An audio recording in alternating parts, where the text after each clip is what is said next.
तो बड़ी खबर सिरसा से। सिरसा विधायक गोपाल कांडा का तूफानी प्रचार लगातार जारी है। गोविंद कांडा के लिए गोपाल कांडा कर रहे हैं प्रचार और आज भी गोपाल कांडा 9 गांव में करेंगे जनसभाएं। वहीं आज जेजेपी के अध्यक्ष अजय चौटाला भी होंगे शामिल और सुबह 11:30 बजे बरूवाली गांव में करेंगे जनसभा को संबोधित। वहीं गोपाल कांडा और अजय चौटाला दोनों ही जनसभाओं को संबोधित करेंगे। रंधावा और निर्वाण गांव में भी जनसभा करेंगे। तो जनसंवाद के जरिए गोविंद कांडा का चुनाव प्रचार किया जा रहा है। लगातार लोगों से मिला जा रहा है और वोट की अपील की जा रही है कि एक मौका जरूर दें ऐलनाबाद के विकास के लिए। तो ऐलनाबाद उपचुनाव में बीजेपी प्रत्याशी हैं गोविंद कांडा और अब उनके बड़े भाई सिरसा विधायक गोपाल कांडा भी चुनावी प्रचार कर रहे हैं। लगातार जो तूफानी प्रचार है वो जारी है और लोगों से मिला जा रहा है, लोगों से वोट की अपील की जा रही है कि बीजेपी की तरफ से जो उम्मीदवार हैं गोविंद कांडा उन्हें वोट दिया जाए। तो आज भी गोपाल कांडा 9 गांव में जनसभा को संबोधित करेंगे और उनके साथ जेजेपी के राष्ट्रीय अध्यक्ष अजय चौटाला भी मौजूद रहेंगे और सुबह 11:30 बजे बरूवाली गांव में जनसभा को संबोधित करेंगे। उसके बाद रंधावा और निर्वाण गांव में भी जनसभाएं करेंगे। तो गोपाल कांडा और अजय चौटाला दोनों ही जनसभा में अपनी बात रखेंगे, लोगों की समस्याएं सुनेंगे।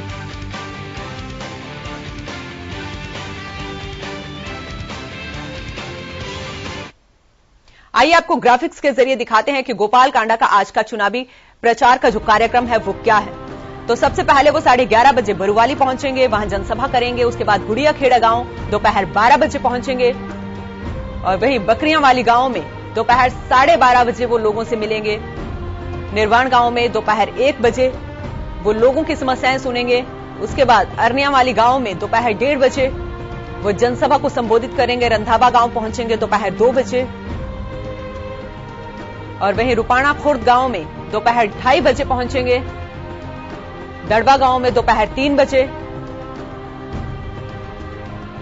माधो सिंघाना गांव में 3:30 बजे पहुंचेंगे और वहीं बरूवाली गांव में सुबह 11:30 बजे उनका काफिला पहुंचेगा, लोगों से मिलेगा। और गुड़िया खेड़ा गांव में दोपहर 12 बजे, वहीं बकरियां वाली गांव में दोपहर 12:30 बजे पहुंचेगा। तो निर्वाण गांव में दोपहर 1 बजे। ज्यादा जानकारी के लिए हमारे साथ हमारे सहयोगी जितेंद्र जुड़ चुके हैं। जी जितेंद्र, पूरा अपडेट चाहेंगे गोपाल कांडा के आज के दौरे को लेकर।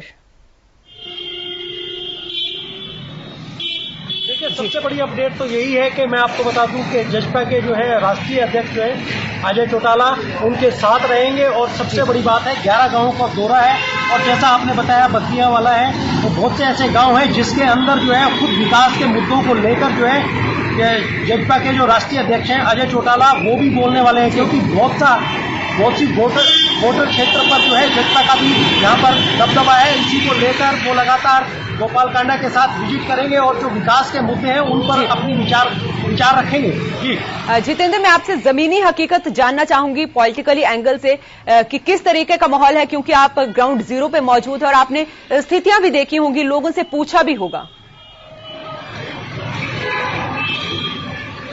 बिल्कुल देखिए, यहाँ सबसे बड़ी बात है विकास का मुद्दा। विकास में आप ये लगा लीजिए जो जन समस्याएं हैं वो मुंह बोलती हैं। यहाँ लगता है कि किसी तरीके से कभी भी गांव में आकर लोगों ने जनसंपर्क नहीं किया। यहाँ के जितने भी नेता रहे हैं, मैं बता दूं आपको कि इन्होंने जिस तरीके से 17-18 साल तक यहाँ पर एक कमांडिंग की तरह काम किया है, लेकिन यहाँ पर विकास नहीं कर पाए। विकास न होने की वजह से आज वो तमाम लोग जो है विकास के मुद्दे को, चाहे उनके क्षेत्र में पानी की समस्या हो या उनके क्षेत्र में शिक्षा से संबंधित क्षेत्र हो या फसलों को लेकर हो, तो ये तमाम ऐसे मुद्दे हैं जो लगातार आज लोग जो है विकास चाहते हैं और उनकी ये भी सोच है कि कहीं ना कहीं सरकार के जैसे 3 साल है तो वो सरकार से जुड़े हैं और अपने क्षेत्र का विकास करवाएं। वहीं किसानों के मुद्दे को लेकर जो राजनीति चल रही थी अब वो धीरे धीरे बंद हो गई है, क्योंकि इसके अंतर्गत जो है किसान जो है वो किसान आंदोलन कर रहे हैं, लेकिन उनकी आड़ में कुछ शरारती तत्व जिस तरीके से झंडे लेकर आंदोलन को प्रभावित करने की प्रभावित करने की कोशिश कर रहे थे किसान आंदोलन को, तो लोग कहीं ना कहीं समझने लगे हैं, क्योंकि वही 10 से 15 लोग आसपास के सभी क्षेत्रों में झंडे उठाए देखे जाते हैं। यही कारण है कि लोग बाग अब इस राजनीति से उब चुके हैं और उनको विकास चाहिए, और विकास अगर करवाना है तो कहीं ना कहीं उन लोगों को भी समझ में आ रहा है कि जिस तरीके से बीजेपी का 3 साल का कार्यकाल बचा हुआ है उसी के अंदर विकास हो सकते हैं। और मैं ये भी आपको बता दूं कि गोपाल कांडा खुले मन से और खुले मंच से घोषणा करते हैं कि आपके विकास कार्य, जो भी आपके विकास कार्य हैं, जितेंद्र मैं बात करूंगी यहाँ पे, जितेंद्र मैं बात करूंगी क्योंकि आपने किसानों का जिक्र किया। मुकाबला वहां पे त्रिकोणीय है और लगातार विपक्ष है, चाहे वो इनेलो है, कांग्रेस है, वो लगातार निशाना साधते आ रहे हैं बीजेपी पर कि किसान जब ये गांव में जनसभा को संबोधित करेंगे या वोट मांगने के लिए जाएंगे तो किसान इनको इनका आईना जरूर दिखाएंगे। लेकिन हमने भी जो तस्वीरें देखी हैं, भारी जन समर्थन मिल रहा है वहां पर, गोपाल कांडा हो या गोविंद कांडा हो या फिर धवल कांडा हो, सभी को भारी जन समर्थन मिल रहा है। लोग अपनी समस्याएं बता रहे हैं वहां पर, जनसभा जब वो संबोधित कर रहे हैं लोग अपनी समस्याओं से भी अवगत करवा रहे हैं।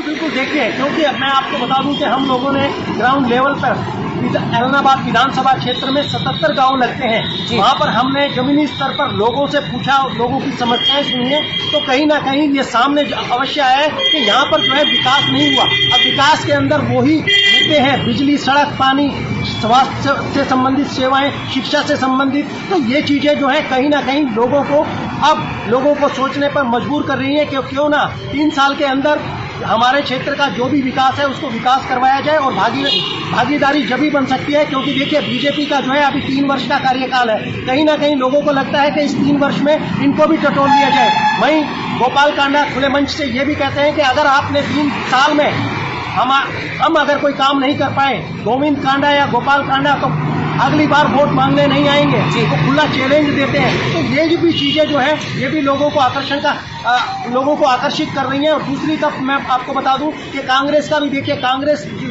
के लीडर भी जो है आने वाले हैं, उनका भी धुआंधार प्रचार होगा। और दूसरी तरफ इनेलो के जो कैंडिडेट हैं अभय चौटाला, वो स्वयं अपने आप में खुद प्रचार कर रहे हैं, उनके साथ भी जुड़े हुए हैं। लेकिन सबसे बड़ी बात जो है वो आज भी जो है इनेलो हुआ या कांग्रेस हुआ, किसान मुद्दों को भुलाने पर तुले हुए हैं, लेकिन जमीनी स्थिति से वो वही जितेंद्र मैं यहाँ यही आपसे पूछना चाह रही हूँ, जितेंद्र मैं आपसे यही पूछना चाह रही हूँ, क्योंकि तीनों पार्टियां जो है चुनावी प्रचार में है, लगातार लोगों से मिल रही हैं, और विपक्ष की मैं बात करूं, इनेलो है या फिर वो कांग्रेस है, दोनों ही पार्टियां लगातार बीजेपी को घेर रही हैं कि किसानों का आंदोलन यहां पर सबसे ज्यादा है, किसानों का जो मुद्दा है वो सबसे ज्यादा है।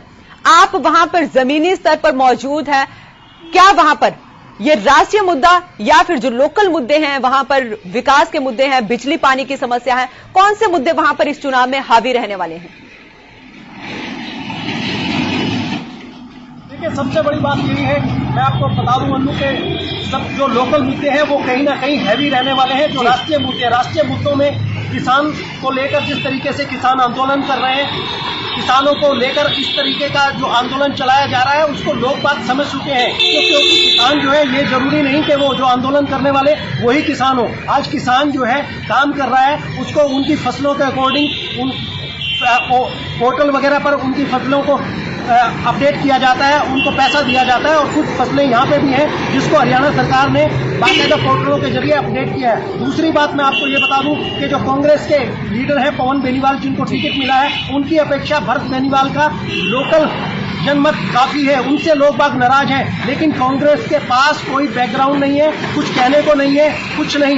वो जनसंपर्क अभियान भी इस समय जो है, लोगों से जनसंपर्क अभियान भी उनका ना के बराबर है। और दूसरी बात है, उनके पास लोकल मुद्दों के लिए कहने को कुछ नहीं है। जिस तरीके से गोपाल कांडा या गोविंद कांडा खुले मंच से लोगों को बताते हैं कि भाई 3 साल के अंदर 3 साल का हमें टाइम दीजिए, अगर हम लोग आपका काम नहीं कर पाया, आपके क्षेत्र का विकास नहीं कर पाए, तो हम कभी आपके क्षेत्र में आएंगे भी नहीं। वोट मांगने की तो दूर की बात है। और दूसरी तरफ अगर आप इनेलो की बात करें तो जिस तरीके से अभय चौटाला का खुद का अपना व्यक्तित्व है, लोग बाग उनसे बात करने पर डरते हैं, उनके पास आने से डरते हैं। हर मुद्दों को लेकर वो खींचतानी करते हैं, आम मुद्दों को, जो आम मुद्दे हैं यहाँ के, मैं कहूँगा कि जो गाँव की लोगों की समस्या है उन मुद्दों को ना छेड़कर वो एक दूसरे पे कटाक्ष करते हैं। जिस तरीके का उनका व्यक्तित्व है आप खुद समझ सकते हैं कि वो मुद्दों को भूल जाते हैं। जब उनसे पूछा जाता है तो मुद्दों को इग्नोर करके वो सीधी जो है किसानों की राजनीति पे आ जाते हैं। अब किसानों की राजनीति पे कांग्रेस भी जितेंद्र, मैं बात करूंगी यहाँ पर जितेंद्र, क्योंकि गोविंद कांडा बीजेपी के उम्मीदवार है और अभी हाल ही में उन्होंने बीजेपी ज्वाइन की है। चुनौतियां उनके सामने कम नहीं है, क्योंकि चेहरा वो वहां पर ऐलनाबाद के लिए वो चेहरा नया नहीं है।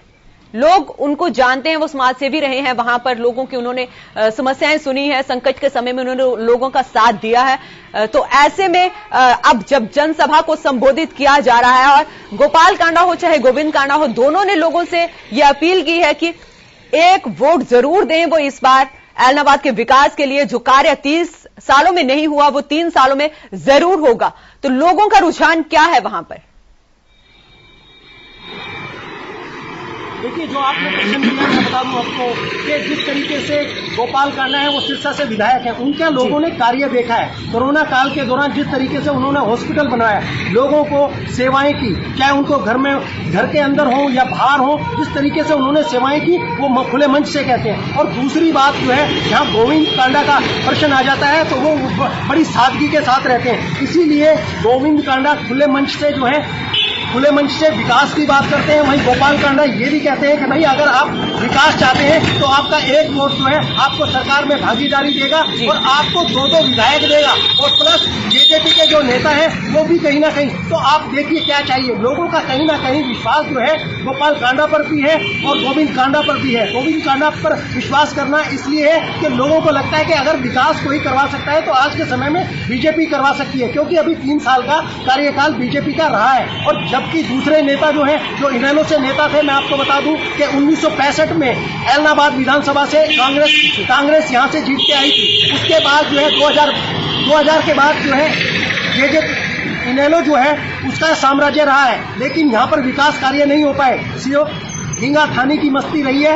आप ये भी अंदाजा लगा लीजिए जिस तरीके से उन लोगों ने काम नहीं किए, उसी को लेकर जो है कहीं ना कहीं बीजेपी के पास भी ये मौका है कि वो विकास को लेकर लोगों के पास जा रही है और उनके काम की उनको बता रही है कि ये विकास अगर आप चाहते हैं तो कहीं ना कहीं आप बीजेपी को अपना समर्थन दीजिए।